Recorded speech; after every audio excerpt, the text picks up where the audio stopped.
Hello दोस्तों, मेरा नाम है पुजारी महादेव। आज मैं आप लोगों को जो टॉपिक सिखाने वाला समझाने वाला उस टॉपिक का नाम है डिसोल्यूशन ऑफ पार्टनरशिप फॉर्म। तो लास्ट टाइम में हमने इसका इंट्रोडक्शन वाला पार्ट सीखा था, समझा था। आज हम लोग इसका प्रैक्टिकल सम करने के पहले इसकी कुछ अकाउंटिंग ट्रीटमेंट के बारे में सीख लेते, समझ लेते हैं। तो आज हम लोग जो सीखने वाले हैं वो अकाउंटिंग ट्रीटमेंट इसका, कि डिसोल्यूशन ऑफ पार्टनरशिप फॉर्म का अकाउंटिंग ट्रीटमेंट कैसे होता है। तो डिसोल्यूशन ऑफ पार्टनरशिप फॉर्म के सम को सॉल्व करने के लिए टोटल आपको 3 घर बनाना है। सबसे पहला हम लोग जो घर बनाएंगे उसका नाम है रियलाइजेशन अकाउंट। दूसरा घर हम लोग बनाएंगे पार्टनर्स कैपिटल अकाउंट।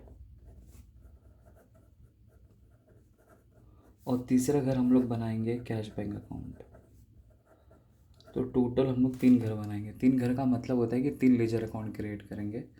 सबसे पहला रियलाइजेशन, दूसरा पार्टनर्स कैपिटल और तीसरा कैश बैंक अकाउंट। तो रियलाइजेशन अकाउंट बाद में समझते, सबसे पहले मैं आपको पार्टनर्स कैपिटल के बारे में बताता हूँ कि इसमें क्या रिकॉर्ड होगा। पार्टनर के पास कितना पैसा आया और पार्टनर के पास से कितना पैसा गया, उसका हिसाब किताब हम लोग पार्टनर्स कैपिटल अकाउंट में रिकॉर्ड करेंगे। और कैश बैंक में क्या रिकॉर्ड करेंगे, बिजनेस में कितना कैश आया और बिजनेस में से कितना कैश गया, उसका हिसाब किताब हम लोग कैश बैंक अकाउंट में रिकॉर्ड करेंगे। तो फिर रियलाइजेशन अकाउंट में क्या रिकॉर्ड करेंगे, तो रियलाइजेशन अकाउंट में हम लोग अपने बैलेंस शीट की जितनी भी असेट्स हैं और जितनी भी लायबिलिटीज़ हैं उन सारी की सारी चीज़ों को उठा के यहाँ पे लेके आ जाएंगे रियलाइजेशन अकाउंट। क्योंकि जब पार्टनरशिप बिजनेस बंद होता है तो उसकी बैलेंस शीट का कोई वैल्यू नहीं रह जाता।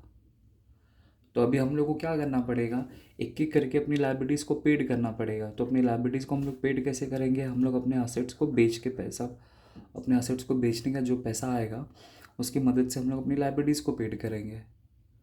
तो इसीलिए हम लोग क्या करेंगे, एक घर में इन सारी की सारी चीज़ों को उठा के लेके चले जाएंगे। फिर असेट्स को बेच के कितना पैसा रियलाइज़ हुआ, फिर लायबिलिटीज़ कितना हमने पेड किया, उसका पूरा तामझाम हम लोग रियलाइजेशन अकाउंट में रिकॉर्ड करेंगे। बस इतना याद रखना है आपको।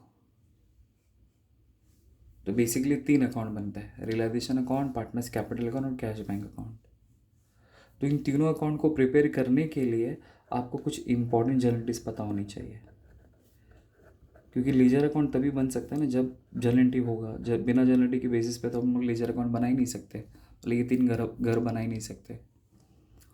तो जर्नलिटी को सीखने के लिए आपको एक माइंडसेट करा रहा, बस वो माइंडसेट अगर आपने कर लिया ना तो आपको एंट्री समझना बहुत ईजी हो जाएगा। तो माइंडसेट क्या है कि कभी भी अगर मैं असेट्स का नाम लूँगा या फिर मैं कभी भी अगर लायबिलिटीज़ का नाम लूँगा ना, तो आपको असेट्स और लायबिलिटीज़ की जगह पे एक ही नाम बोलना है और उसका नाम क्या होगा मालूम है, रियलाइजेशन अकाउंट। क्योंकि हमने क्या किया, अपने सारे के सारे असेट्स को और लायबिलिटीज़ को हमने सब कुछ रियलाइजेशन में डाल दिया। इसलिए असेट्स और लायबिलिटीज़ का एक नाम, कौन सा नाम, रियलाइजेशन। तो हमेशा आपको ये याद रखना है, तो एंट्री समझने में थोड़ा ईजी पड़ेगा।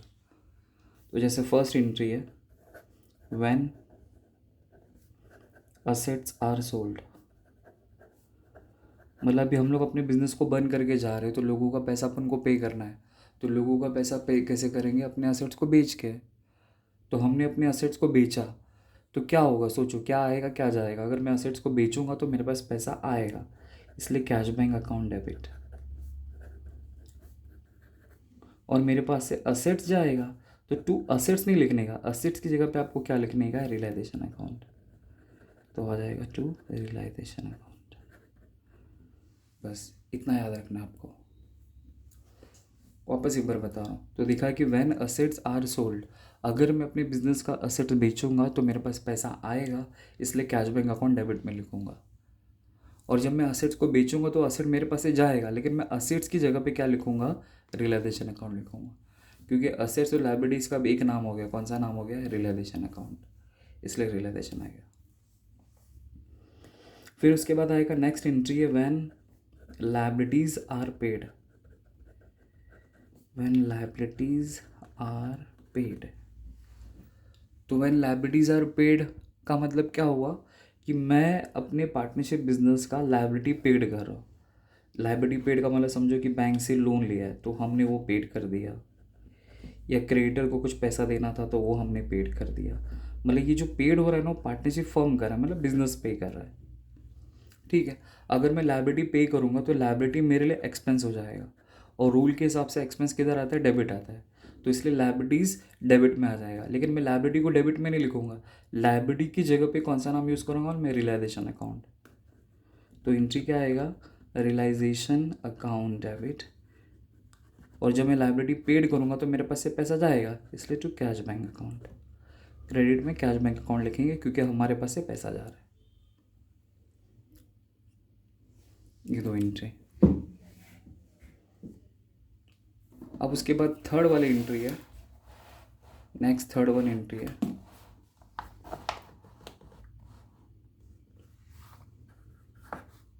when assets taken over by partner। इसका मतलब क्या हुआ कि पार्टनर असेट्स लेके जा रहे हैं घर पे। जैसे कि बिजनेस का कोई फर्नीचर ख़राब हो गया तो वो लेके जा रहा है, कोई कंप्यूटर ख़राब हो गया तो वो लेके जा रहा है। तो क्वेश्चन में आपको लिख के दिया रहेगा कि फलाना फलाना पार्टनर ने फलाना फलाना असेट्स लेके जा रहे करके, ठीक है। तो उस केस में आपको एंट्री क्या सोचना है, तो जब पार्टनर असेट्स लेके जाएगा तो आपको यहाँ पे सोचना है कि पार्टनर असेट्स को रिसीव करेगा। तो रूल क्या बोलता है, debit the receiver credit the giver. तो पार्टनर रिसीव करेगा, इसलिए पार्टनर्स कैपिटल अकाउंट डेबिट हो जाएगा। या फिर ऐसा समझो कि पार्टनर को पैसा देना पड़ेगा, तो पार्टनर के अकाउंट में से पैसा डेबिट हो जाएगा। तो कुछ भी एक लॉजिक लगा के आपको समझना है बस। तो इसलिए पार्टनर्स कैपिटल अकाउंट डेबिट। और जब बिजनेस में से असेट्स लेके जाएगा तो बिजनेस में से असेट जाएगा, तो बट आपको असेट नहीं लिखना है, उसकी जगह पे आपको क्या लिखना है मालूम है, रियलाइजेशन अकाउंट।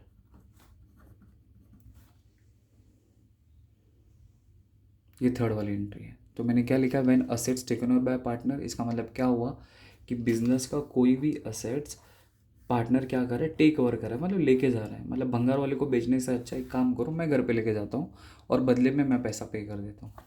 तो कोई भी असेट्स हो सकता है। तो मैंने एग्जांपल के तौर पे यहाँ पे फर्नीचर और कंप्यूटर का एग्जांपल दे दिया है। तो पार्टनर लेके जाएगा तो पार्टनर को पैसा देना पड़ेगा, पार्टनर के लिए एक्सपेंस है, इसलिए पार्टनर के कैपिटल में से पैसा डेबिट हो जाएगा।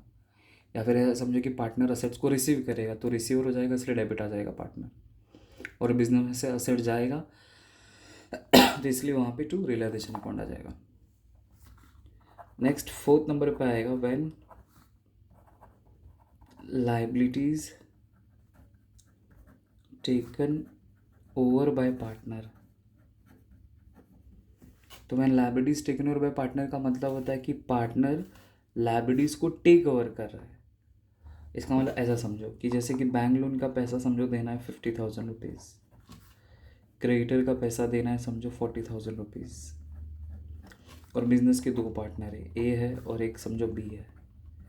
तो ए ने बोला कि मैं बैंक लोन का पैसा पे करूँगा और बी ने बोला कि मैं क्रेडिटर का पैसा पे करूँगा। जब पार्टनर लोग बोलते हैं कि ये लाइबिलिटी का पैसा मैं पे करूँगा, तो उस केस में आपको ये समझना है कि पार्टनर लाइबिलिटी को क्या कर रहा है, टेक ओवर कर रहा है। मतलब वो खुद पैसा, मतलब वो खुद जिम्मेदारी ले रहा है कि मैं उस चीज़ का पैसा मैं पे करूँगा करके। तो उसको बोलते हैं liabilities taken over by partner, ठीक है।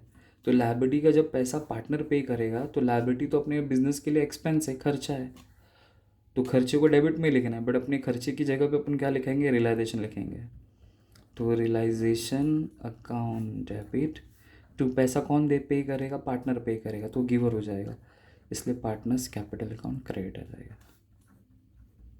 मतलब बेसिकली एंट्री कैसी होनी चाहिए, liabilities account debit to partners capital account, but मैं लाइबिलिटी की जगह पे क्या लिखूंगा, रियलाइजेशन अकाउंट लिखूंगा। तो समझो कि जिसको अगर थर्ड वाली अगर एंट्री याद होगी तो उसको फोर्थ वाली आ जाएगी। मतलब मैंने इसी का रिवर्स नीचे कर दिया है। अगर तुम लोग दोनों एंट्री को ध्यान से देखेंगे तो सेम सेम लग रहा है। फिर उसके बाद फिफ्थ नंबर पे आता है, फिफ्थ नंबर पे कि व्हेन रियलाइजेशन एक्सपेंसेस और डिसोल्यूशन एक्सपेंसेस आर पेड। तो व्हेन रियलाइजेशन एक्सपेंस बोलो या फिर डिसोल्यूशन एक्सपेंस बोलो, तो इसका मतलब क्या हुआ कि जब पार्टनरशिप बिजनेस को जब बंद करना पड़ता है, शट डाउन करना पड़ता है या वाइंड अप करना पड़ता है, तो उस टाइम पे कुछ लीगल फॉर्मेलिटीज़ रहती है जो हम लोग को फॉलो करनी पड़ती है। Legal formalities. तो लीगल फॉर्मेलिटी को फॉलो करते समय क्या लगता है, खर्चा होगा कि नहीं होगा? ऑफकोर्स खर्चा होगा। या फिर ऐसा समझ सकते हैं कि पार्टनरशिप बिजनेस जब बंद होता है तो उनको अपने असेट्स को सेल करना पड़ता है।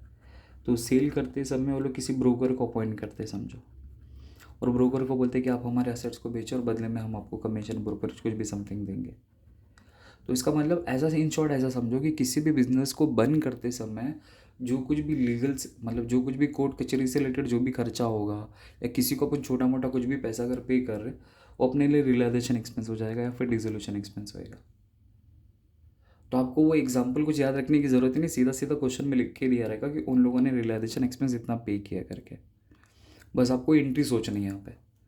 तो यहाँ पे एंट्री क्या आएगी, व्हेन रियलाइजेशन एक्सपेंस और डिसोल्यूशन एक्सपेंस आर पेड की एंट्री आपको क्या सोचनी है कि यहाँ पे खर्चा है, एक्सपेंस है ना, खर्चा हो रहा है। तो जब भी खर्चा होगा तो रियलाइजेशन अकाउंट को आपको डेबिट में लिखने का है, इसलिए रियलाइजेशन अकाउंट डेबिट। और जब खर्चा होगा तो पैसा जाएगा, इसलिए पैसा जाएगा, इसलिए क्रेडिट में to cash bank account.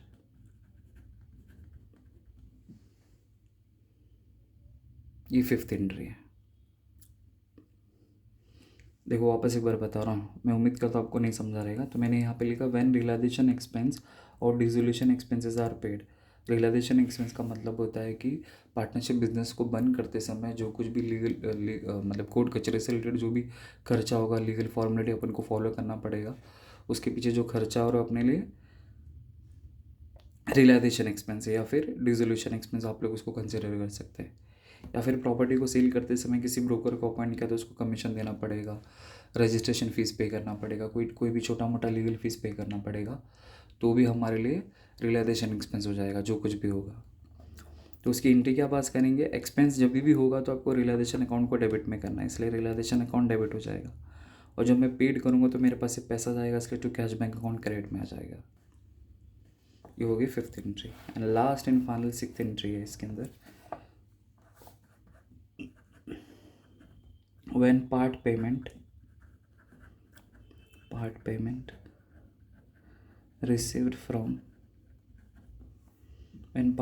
received from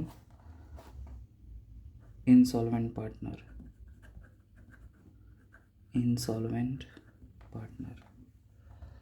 अब इंसॉल्वेंट पार्टनर क्या होता है वो मैं आपको बाद में बताता हूँ, फिलहाल आप लोग इसकी एंट्री पहले समझ लेते क्या होता है। देखो, तो when part payment receive from insolvent मतलब पार्टनर से पैसा मिला, तो पैसा मिला इसलिए कैश बैंक अकाउंट डेबिट आ जाएगा, बिजनेस में पैसा आएगा। और पैसा किसने दिया, पार्टनर ने दिया, और उस पार्टनर का नाम क्या है, इंसॉल्वेंट, इसलिए इंसॉल्वेंट पार्टनर्स कैपिटल अकाउंट आएगा। मतलब इन शॉर्ट पार्टनर्स कैपिटल ही आएगा, बट आपके आगे इंसॉल्वेंट लगाने का बस। तो मतलब cash bank account debit to partners capital account, या फिर इंसॉल्वेंट पार्टनर्स कैपिटल अकाउंट बोलो। अभी ये होता क्या है समझते इस एंट्री को समझने के लिए। समझो कि बिजनेस के दो पार्टनर है, मिस्टर ए है और एक मिस्टर बी है, ठीक है। और मिस्टर ए को समझो लाइबिलिटीज पे करनी है, मिस्टर ए को लाइबिलिटीज पे करनी है समझो 50,000 रुपीज़, और मिस्टर बी को क्या कितना पे करना है समझो 70,000 रुपीज़। तो मिस्टर ए ने अपनी लाइबिलिटीज इजीली पे कर दिया, मतलब उसके पास सफिशिएंट अमाउंट था या सफिशिएंट पैसा था, तो उसने आसानी से अपना जो भी लाइबिलिटीज था उसने पेड कर दिया, इजीली पेड कर दिया। इसको कुछ ज़्यादा मगजमारी करने की ज़रूरत नहीं पड़ी। इसका मतलब मैंने किसी से पैसा लिया है और उसका पैसा मैं अगर टाइम पे दे देता हूँ या फिर मैं उसका पैसा पे कर देता हूँ, तो उसको बोलते हैं सॉल्वेंट पार्टनर। मतलब इसने 50,000 पे करना था, इसने पूरा का पूरा 50,000 पे कर दिया, तो ये सॉल्वेंट पार्टनर हो गया। अब 70,000 में क्या हुआ, इसको 70,000 पे करना था बट इसके पास पैसा नहीं था, तो 70,000 में से इसने समझो कि 40,000 पे किया और 30,000 वो पे नहीं कर पाया। तो जो 30,000 उसने जो पे नहीं कर पाया ना, तो पार्टनरशिप बिजनेस का ये एक दुख है, दुख बोलो या डिसएडवांटेजेस बोलो, कि जो पार्टनर पैसा पे नहीं कर पाएगा फिर उसका पैसा उसका दूसरा पार्टनर पे करेगा, मतलब सॉल्वेंट पार्टनर पे करेगा। तो मतलब जो 30,000 मतलब 30,000 रुपीज़ का जो पे करना बाकी है वो कौन पे करेगा, मिस्टर ए नाम का जो पार्टनर उसको पे करना पड़ेगा। तो बोलते हैं ना पार्टनरशिप बिजनेस का वही मतलब होता है कि सुख दुख में कुछ भी होगा तो दोनों को एक दूसरे का साथ देना है। और उसने जो 40,000 रुपीज़ जो पे किया ना, 70 में से जो उसने जो 40,000 रुपीज़ जो पे किया उसी को बोलते हैं पार्ट पेमेंट। उसको ओवरऑल पे करना था 70,000, बट 70 से में से उसने कितना पे किया, 40,000 पे किया। तो वही मैंने यहाँ पे एंट्री आपको लिख के दिया है, when part payment receive from insolvent partner. तो इंसॉल्वेंट पार्टनर से अगर पैसा, मतलब हमेशा अपने आप को रख के सोचने का है।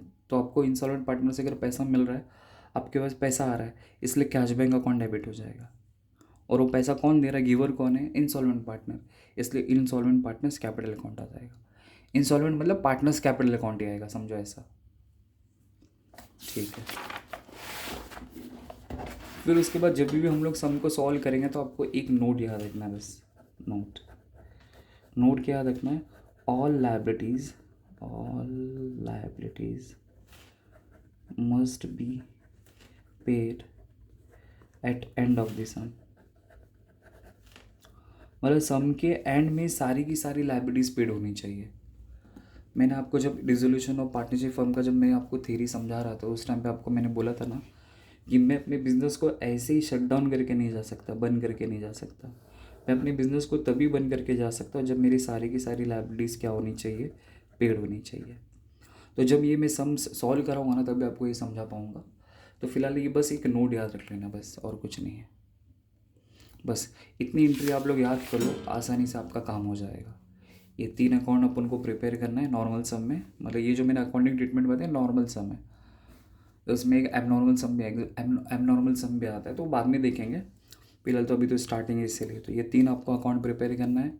और ये कुछ टोटल मैंने 6 एंट्रीज लिख के दिए, 1 2 asset sold when liabilities are paid, फिर नेक्स्ट है when assets taken over by partner, when liabilities taken over by partner, when realisation expense और dissolution expenses are paid, and when part payment receive from insolvent partner. बस ये 6 entry अगर आपको याद हो गया, समझो आप लोग आसानी से डिसोल्यूशन पार्टनरशिप फर्म का कोई भी सम सॉल्व कर सकते हो। आई होप आपको समझा रहेगा, ठीक है, थैंक यू।